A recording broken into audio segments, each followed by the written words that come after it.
Moi! Mä olen Pasi Saarinen ja mä olen läänintaiteilija. Meitä läänintaiteilijoita aika usein kysytään, että mitä te oikein niin teette. No, yksi semmonen tärkeä pointtihan läänintaiteilijan työssä on se, että me pyritään edistämään taiteilijoiden työskentelymahdollisuuksia. Ja mitä se sitten tarkoittaa käytännössä, niin se on hyvin moninäköistä ja erinäköisiä keissejä. Nyt tuli vastaan semmonen keissi, joka mun mielestä nyt niin oikeasti pitää vähän avata muillekin.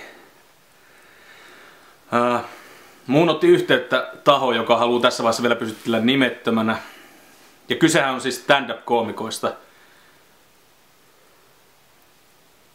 Stand-up-koomikothan eivät ole varsinaisesti taiteilijoita. Mutta ihmisiä hekin luulisi olevan. Ja sen verran hämärä tää keissi on, että mä ajattelin, että lähdetään pikkusen selvittämään, että mistä tässä nyt oikeasti on kyse.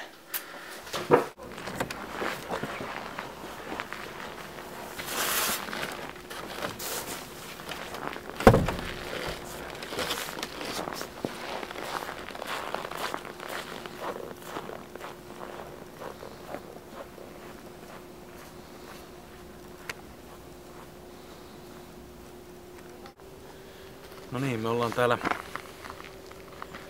erään saarijärveläisen talon edustalla. Meillä on vankkaa vihiä, että täällä tapahtuu jotain, mikä ei nyt ihan hirveästi edistä mitään.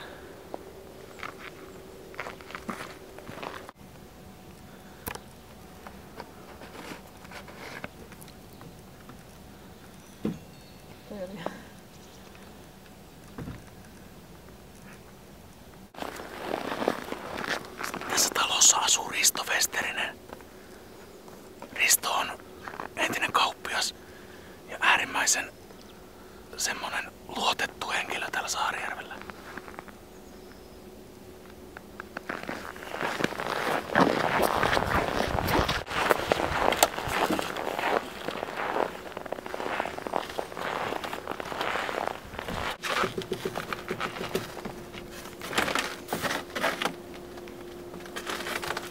Päivää. Päivää. Oletteko Risto Westerinen? Kyllä olen. Okei. Pitääkö paikkansa semmonen tieto, että pidätte poikaanne Teemu Westeristä kellarissa? En kommentoi, ei pidä paikkaansa. Mites kun huhu kiirii, että siellä kellarissa olisi Teemun lisäksi myös Tommi Tuominen, Anders Helenius ja Joni Koivuniemi? Heidän osaltaan en kommentoi mitään. Okei, mutta Teemun osalta jotain.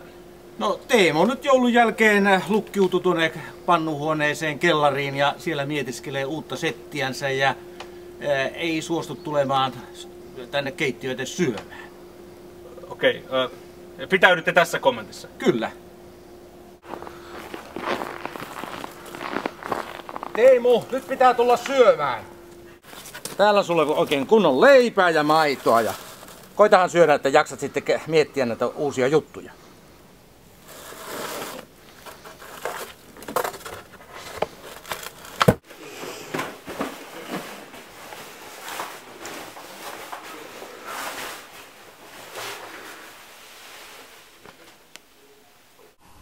Terve, mä oon Teemu Westerinen ja mä oon ollut täällä meidän isän pannuhuoneessa teljettynä joulusta saakka.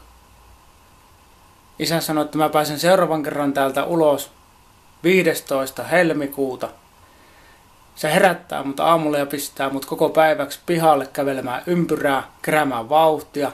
Ja sitten kun vauhtia on tarpeeksi, se tönäsee minut keskustan suuntaan ja liimaa selkään lapun, jossa lukee, että viekää tämä mies Saarijärvi-saliin. Minä saan tehdä siellä keikan sillä eholla, että en vedä samoja juttuja kuin viime vuonna, enkä vedä samoja juttuja kuin Kirmoissa, ja sillä eholla, että tuon sinne 3 hyvää ja erilaista koomikkoa. Ja vieläpä tehdään se kaikki kahdesti. Teidänkin pitää sinne tulla.